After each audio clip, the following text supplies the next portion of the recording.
go to that meeting. No, that's very important. I mean, I technically work in a place like that where cubicles were very in a close knit place, and we were trying to figure out how can we protect ourselves. So for us that still have to go to work, and we are in those closed, confined spaces, kind of like that, is there anything that we can do, I guess, to combat the virus? How is it really spread? Yeah, so here's some things that you can do, like, personal wise.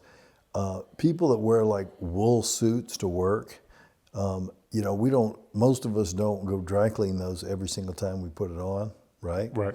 So if you could think about wearing something that you could wash every day, as opposed to that wool suit, maybe, if you have to wear a coat for whatever reason, have something that you, leave in the garage or leave at the front door or something. And when you come home, some people shower in the morning.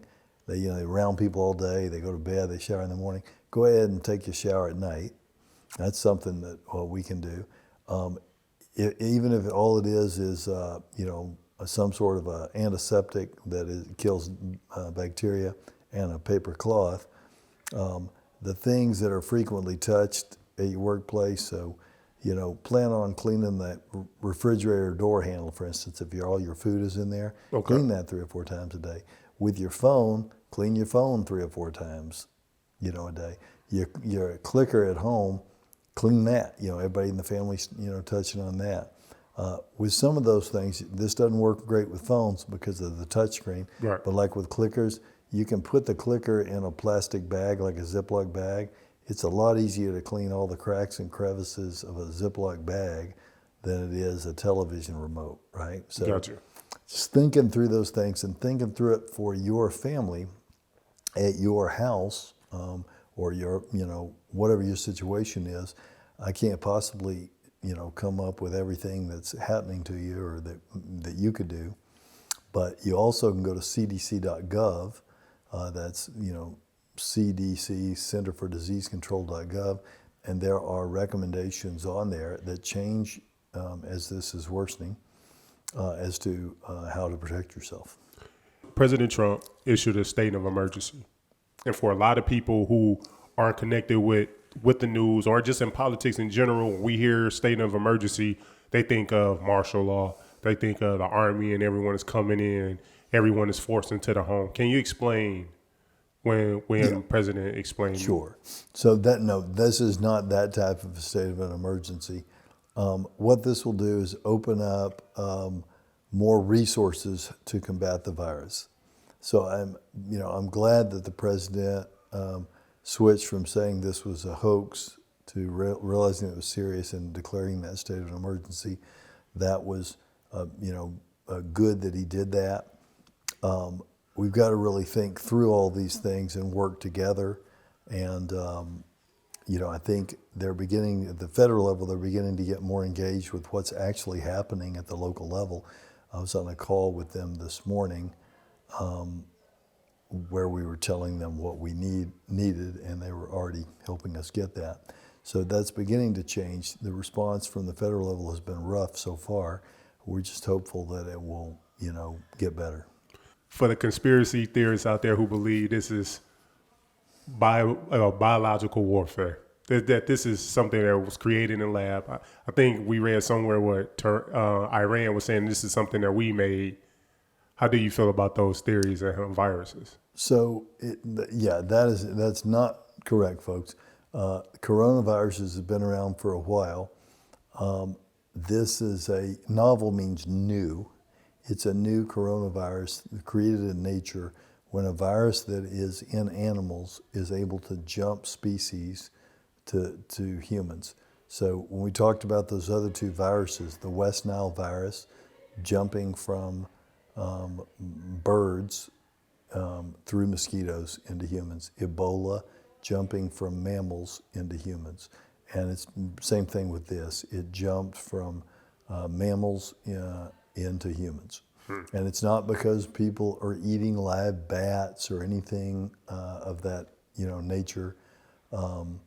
It can be because people are eating meat that was not properly prepared, but it does us no good to try to regionalize this or call it the China coronavirus as if the people of China did something wrong. That's the same unhelpful things that I had to deal with when people called Ebola the African Ebola and wanted to use that as an excuse to hate immigrants from Africa or immigrants from China, or in this case, apparently in some places here, just people who look like they might be Chinese. Many of them, by the way, who were not from China. Right. But that's not helpful, and that's not accurate. We see the international travel ban is happening right now, but I know they're considering a domestic travel ban. If we went to a domestic travel ban, what exactly would that look like? Well, I haven't heard talk of a domestic travel ban, but if they, it'd be that same theory of there's COVID-19 somewhere, so you can't fly there anymore. That would be pretty difficult because COVID-19 is now spread to just about every state but Idaho, I think, maybe Montana. So I don't know where those flights would be going. I think what we're seeing with the travel ban, we really have to think about the unintended consequences. The airports now are jammed. People are in customs for 6 hours, breathing right on top of each other, because when the president gave a surprise announcement that everybody in Europe who wanted to come home had to fly on Friday, right? Wow. So then they all jump and they fly on Friday, and then they overrun the customs department. We can't get them through there, fast. So they're basically at mass gatherings that would be violation of our order, but we've made an exception because we have to get them through customs. Absolutely. But those are the sort of things that I'd hope people would think about if they start messing with, travel anymore. Could we, for instance, phase that so people can get back to where they need to be over a period of days, and not make it a sudden surprise, so we don't have more stacking of people. If we have somebody going through that customs, facility that turns up positive, it's going to be next to impossible for us to monitor all those people. Absolutely. So. Well, Judge, I appreciate you giving us the insight on how we should conduct ourselves to do our part.